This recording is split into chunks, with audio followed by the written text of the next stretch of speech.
একটা আমি আপনারা বাধ্যতা ভিডিও দেখাই। একটা ইসলাম ধর্মের বাইয়ে কিরকম সমাজও মেসেজ দেয়, কিরকম মানুষের হ্যারাসমেন্ট করে আপনারা দেখিলাও, তারপরে আমি কই আর একটা ভিডিও না বানাই পারলাম না। আমরা গোপালনাথ, বেঙ্গালুরুর গোপালনাথ মারা গেছে গাড়ি অ্যাক্সিডেন্ট হইয়া।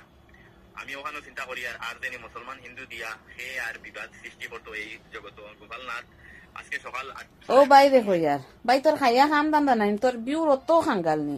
বিউর খাঙ্গাল হইলে তুমি করতে একটা ল্যাংটা ভিডিও ছাড়ি দিচ্ছে, বা তোর বড় লেগো লিঙ্ক বানিয়ে ছাড়ি দিতি, মানুষের উপরে বদনামটা উঠাইয়া মানুষের তার বাড়ি ঘর এখানে হ্যারাসমেন্টটা দিতে কোসান। আমি তোর ভিডিও দেখেও মাত্র ফোন দিছি। কিতা ইতা শুরু তোমরা তোমরা হিন্দু মুসলিম দিয়ে করতে করি লাস্ট পর্যন্ত তোমরা ওটা শুরু করছো নি।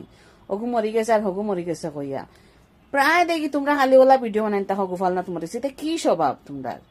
ভিডিও বানাবার কোনো টপিক পাও না নি, না হিন্দু মুসলিম দাঙ্গা করতে খুব মজা পাও? কি জাত মানুষের বাই তুই কসান বেটা দেখায় বিদেশ বাড়ি বাড়ি করে মানুষ যদি অধিক অধিক হয়ে বুড়া মানুষ এটা টেনশনে কিতা হইব? আমি দেখি আমার হুশ উড়ি গেছে, আমি লগে লগে ফোন মারছি, আমার আর উল্টা গেলে এটা এখন এটা কিতা এটা কিতা শুরু করছো তোমরা? অনুরোধ রইল তোমরা কাছে, এটা ফাল তুমি ভিডিও বানানিতে কিনানি বালা ভিডিও বানাও, সবাই সাপোর্ট করবো। এটা করি হিন্দু মুসলিম দিয়ে কমেন্ট না আরো বেশি দাঙ্গা লাগে, ঠিক আছে?